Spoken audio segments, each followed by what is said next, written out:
Neste episódio da série Ceará, Terra e Gente que Faz História, vamos nos voltar para os acontecimentos de 1872 a 1875. Foi um período em que o Brasil vivia uma crise econômica e aqui no Ceará fervilhavam ideias. Ideias que se digladiavam, ora através de discursos elegantemente respeitosos, ora através de palavrões, de socos, cacetadas, furadas e tiros. O Brasil de 1872 a 1875 vivia uma crise econômica e, em alguns aspectos, uma crise de consciência. O movimento pela libertação dos escravos ganhava fôlego. Artistas engajados no movimento demonstravam que o cativeiro, além de imoral, era uma estupidez do ponto de vista econômico. Mas, ao mesmo tempo, todos sabiam que uma possível abolição da escravatura despertava pânico. Analistas que viveram esse período, mesmo alguns abolicionistas, acreditavam que, com a libertação abrupta dos escravos, a crise econômica poderia se aprofundar, destruindo a economia do país. A escravatura era a barbárie que envergonhava o Brasil, e muitos se empenhavam para que fosse sendo gradualmente abolida. Aqui, no Ceará, anualmente, com autorização da Assembleia Provincial, o governo comprava a alforria de uma média de 90 escravos. Nos anos de 1872 a 1875, o velho projeto de aproximar o modo de vida cearense do considerado modo civilizado europeu ganhava corpo.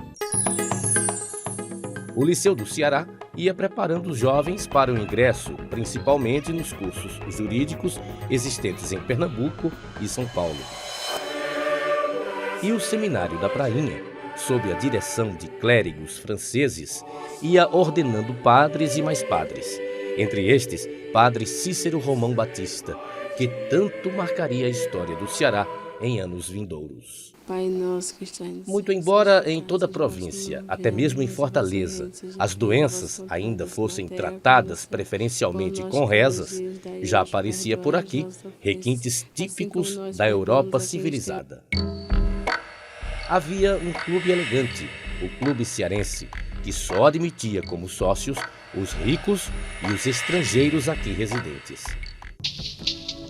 Havia uma academia francesa, o Gabinete Cearense de Leitura e o Gabinete de História Natural, que funcionava no mesmo prédio da Biblioteca Pública.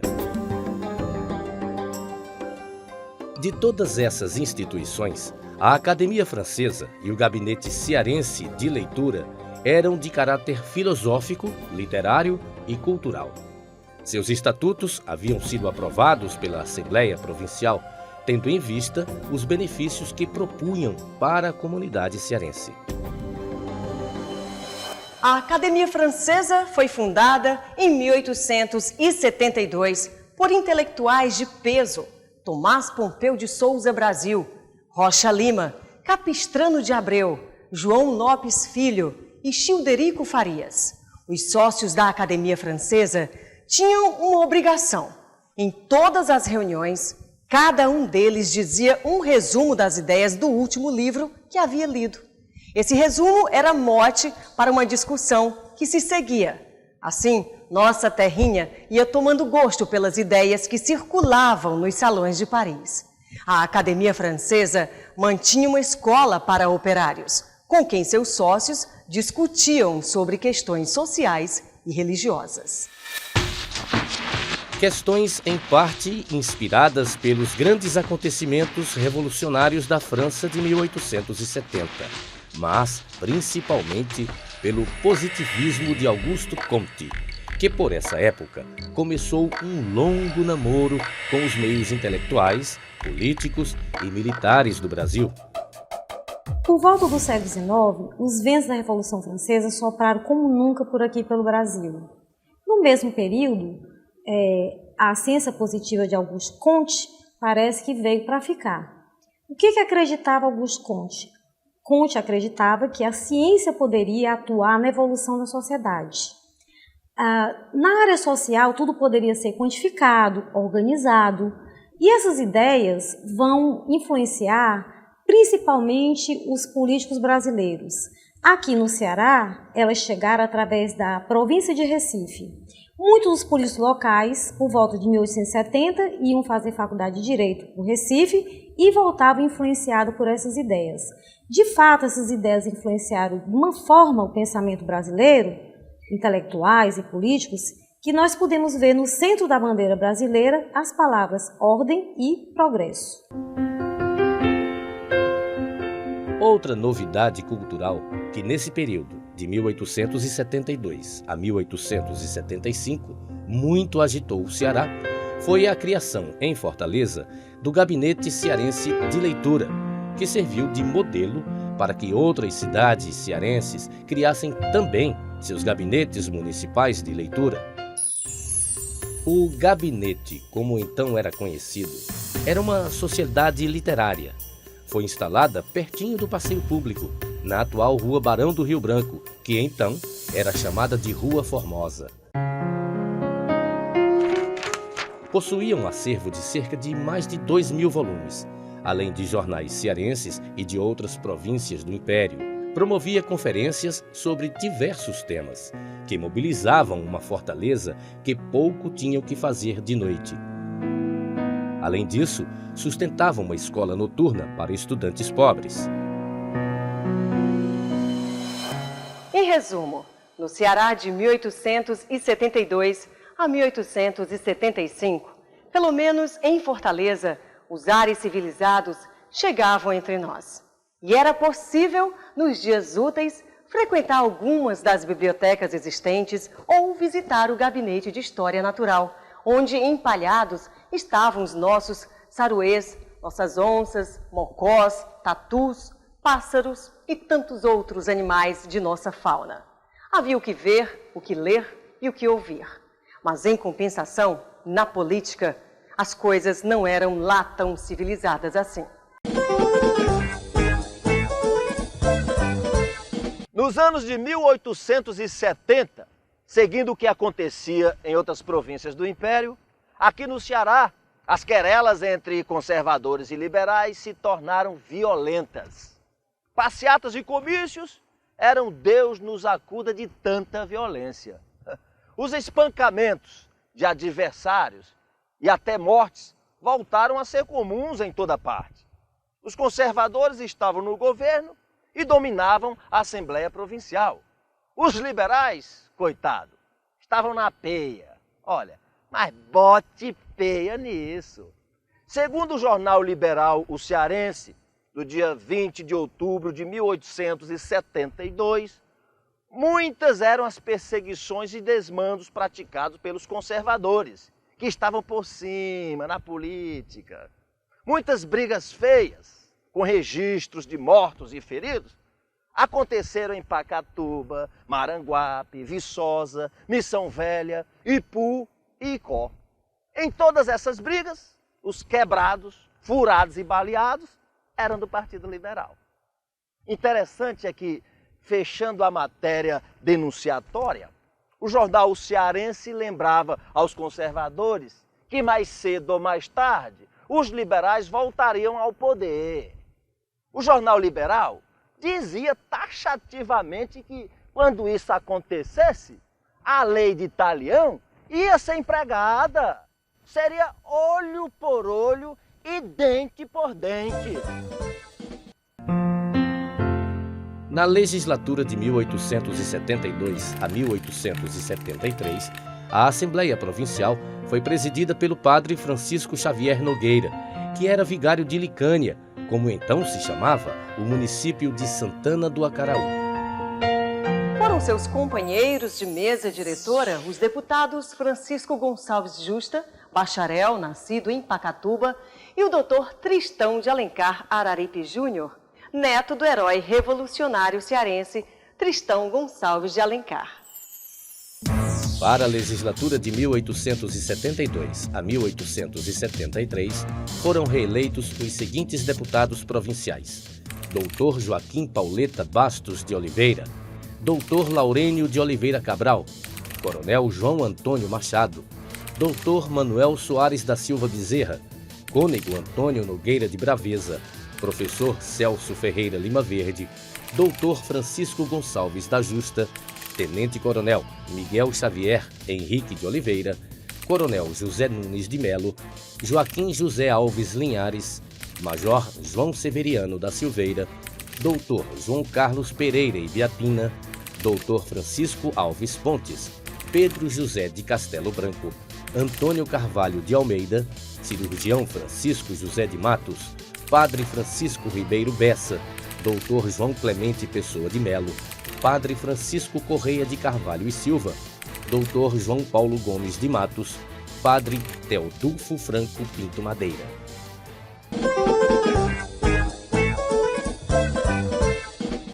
Entre os deputados eleitos para a legislatura de 1872 a 1873, muitos eram provenientes de outras províncias do Império.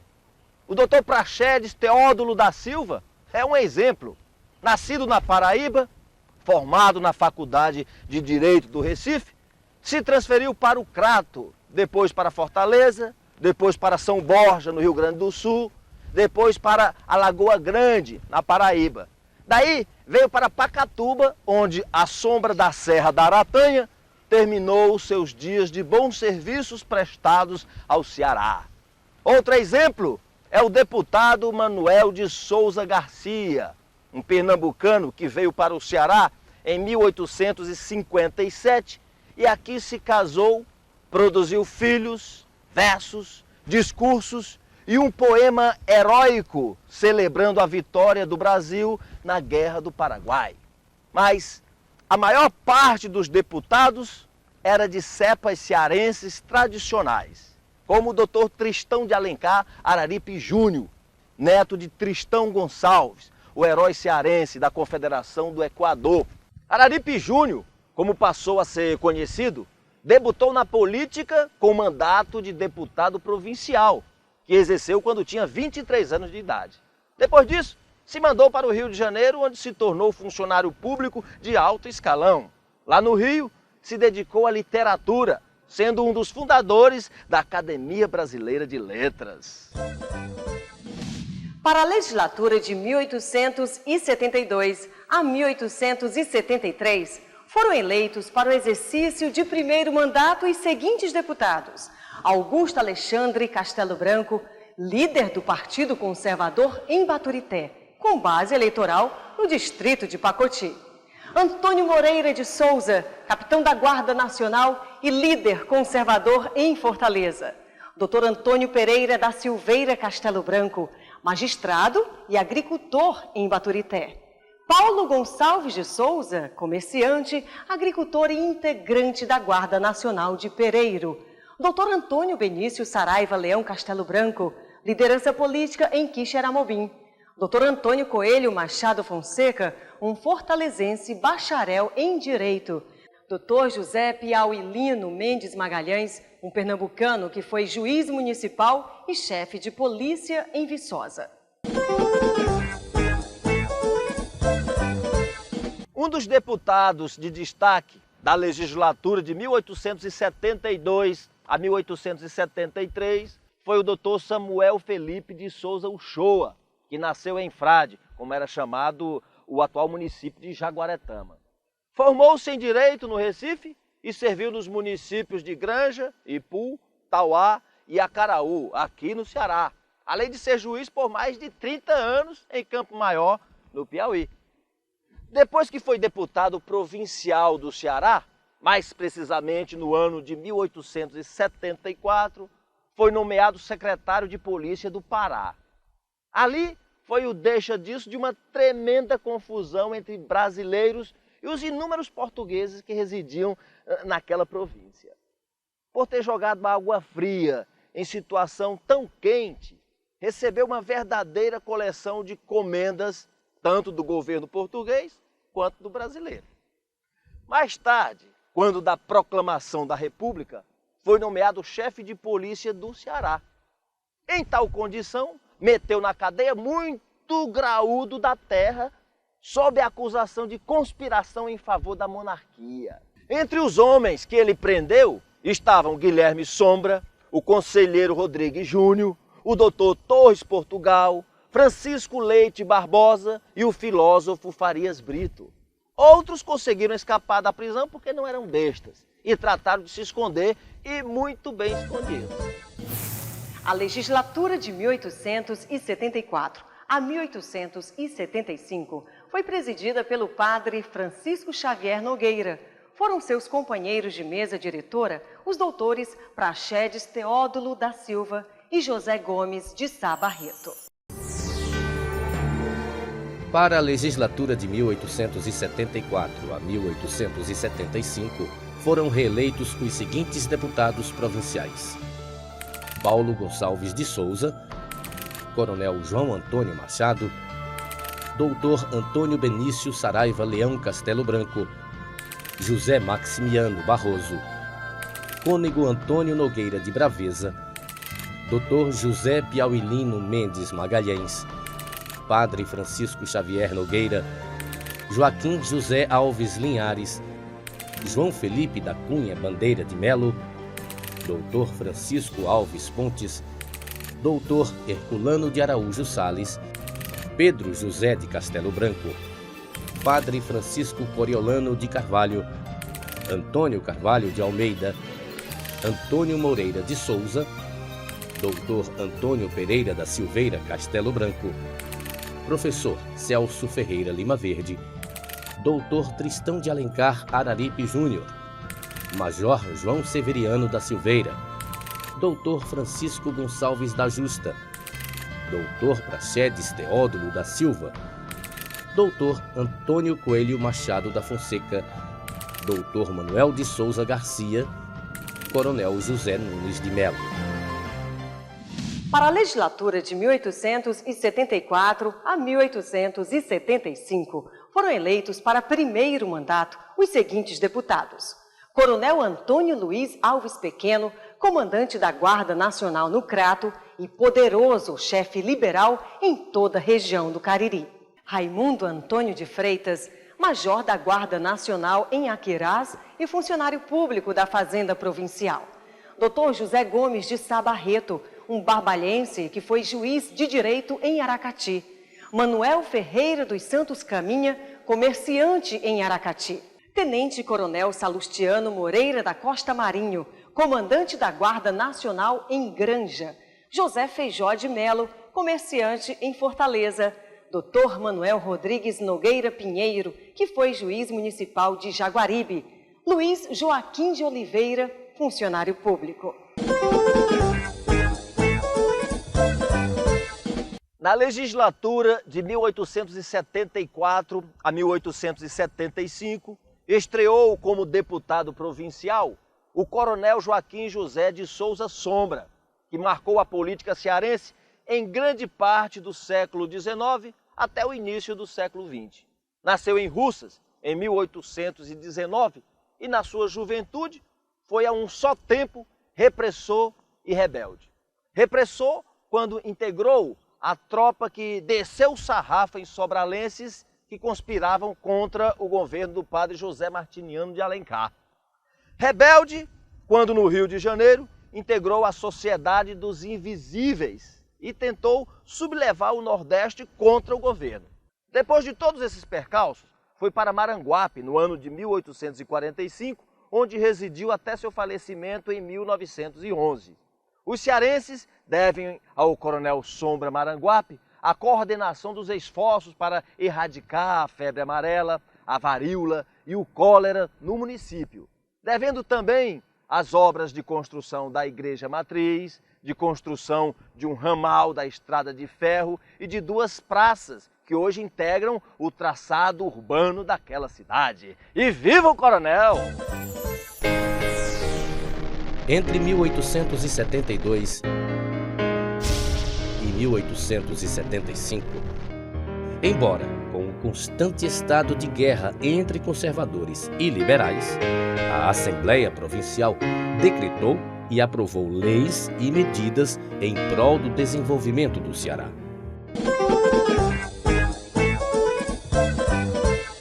Em 1872, por exemplo, aprovou as posturas da Câmara da recém-criada Vila de Boa Viagem, prevendo que cada morador deveria construir casas em alinhamento com a rua, que deveria trazer calçadas consertadas e limpas e deveria também arrancar os matos e extinguir os formigueiros do terreiro defronte de sua casa. Pelo menos uma vez por ano, os moradores tinham que caiar à frente de suas residências. As posturas de Boa Viagem previam chumbo quente para cachorro e porco solto na rua, e que todo aquele que promovesse ou participasse de sambas e batuques dentro dos limites da vila passaria vendo o sol quadrado durante 5 dias.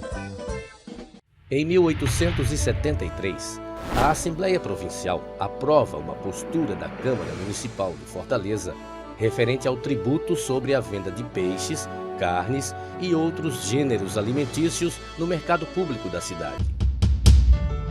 Os tributos deveriam ser recolhidos diariamente, logo após a suspensão das vendas. E ninguém poderia se recusar a pagar ou maltratar o agente cobrador com palavras, atos ou com as duas coisas juntas. Nas feiras, particularmente, as pessoas tinham muita raiva dos abusos dos agentes arrecadadores de impostos. Esses agentes eram particulares, comissionados pelo governo, que eram remunerados com percentuais do que arrecadassem. Como não havia uma legislação clara para a cobrança de tributos, muitos dos agentes cobradores ficavam inventando maneira de arrancar o couro daqueles pobres que usavam um chão de feira para vender seus produtos. Disse que um pobre sabido, vendendo umas frutas no mercado, teve a ideia de não descansar o cesto no chão para não pagar o chão de feira. Um fiscal mais esperto ainda se aproxima dele, puxa a conversa e oferece um cigarro. Quando o besta do pobre vendedor baixa o cesto para acender o cigarro, o fiscal lhe lasca uma taxação de R$200 pelo chão de feira, bem mais que o valor das frutas que o pobre tinha para vender. Agora, dava ou não dava para ter raiva? Desde o fim dos anos 60, do século XIX, a partir de 1865, há uma série de aumentos de impostos, o custo de vida também vem aumentando bastante, principalmente nas províncias do Norte, que hoje nós chamamos Nordeste, que vai causar uma série de insatisfações populares. Uma série de medidas que o governo vai baixando no sentido de modernizar, aumentando impostos, impondo o censo de 1872, impondo o sistema métrico decimal, certo? Vai gerar uma série de insatisfações populares que vinham com essas medidas uma intervenção direta do governo diante da vida cotidiana dessas pessoas e que afetava diretamente a sua sobrevivência. Um exemplo muito, digamos assim, mais drástico disso tenha sido a revolta dos quebra-quilos. E, na verdade, ela vai ser um momento onde uma série de insatisfações acumuladas vão eclodir, que não é só com a imposição do sistema métrico decimal. A revolta do quebra-quilos ela é também uma crítica social à situação de penúria e miséria a que boa parte da população das províncias do Norte, que nós chamamos hoje de Nordeste, iam sofrendo. A revolta ela vai se estender por várias províncias, Alagoas, Pernambuco, Rio Grande do Norte, Ceará, onde vai estar expressa essa rebeldia popular contra essa imposição de uma série de normas que o Estado vinha empurrando sobre essa população e que afetava diretamente as suas vidas.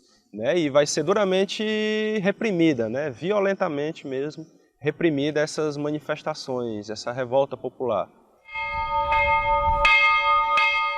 Um requisito básico para que o Brasil se integrasse ao capitalismo internacional era uma infraestrutura para encurtar a distância entre os mercados produtores e mercados consumidores.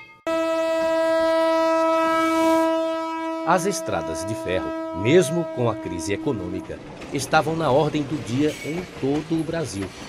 No Ceará, começaram a ser construídas na década de 1870. Assim, em 1872, a Assembleia Provincial aprovou o contrato para a construção de uma estrada de ferro ligando Acaraú a Ipu, passando por Sobral. Mas o que já estava em andamento em 1873 era a construção da primeira etapa do leito da estrada de ferro de Baturité, o trecho ligando Fortaleza a Pacatuba. Eram os primeiros passos dessa estrada, que nas décadas seguintes varou o sertão, chegando até o Crato. Uma estrada que fez e faz parte da memória afetiva de várias gerações de cearenses. Cidades como Fortaleza, Aracati, Icó e Sobral, era possível, nas tardes sonolentas, ouvir o som do piano tocado por alguma pálida sinhazinha. Uma sinhazinha prendada que não perdia oportunidade para dizer expressões em língua francesa, o que era muito chique na época. Os saraus faziam parte da rotina dos bem-nascidos e nesses encontros culturais, muitos namoros começaram. E o trem, blimbão, blimbão, estavam prestes a singrar nossos sertões pela estrada de ferro de Baturité. Os progressos aconteciam e as desgraças também. Em 1873, por exemplo, a Assembleia Provincial recebia a notícia de que o incêndio havia destruído todas as casas do Pecém e que todos os habitantes do povoado estavam ao relento, entregues à própria sorte. Ainda em 1873, registram-se casos de febre amarela em Fortaleza e varíola em Granja, Ipu, Santa Quitéria, Pereiro, Jaguaribe, Lavras, Itapipoca e Caucaia. Na povoação de Cruz, no município de Maranguape, que contava com mais ou menos 100 habitantes, 99 pegaram a doença, sendo que 13 deles morreram. Estes e outros tantos sinais eram agouros de uma terrível catástrofe que se anunciava para breve. Após 30 anos de invernos regulares, o Ceará foi surpreendido pela terrível seca de 1877 a 1878. Uma das secas mais tristes de sua história e foi um dos episódios mais dramáticos acontecidos em nossa terra em todos os tempos. Este é um dos assuntos do nosso próximo documentário da série Ceará, Terra e Gente que Faz História. Até lá!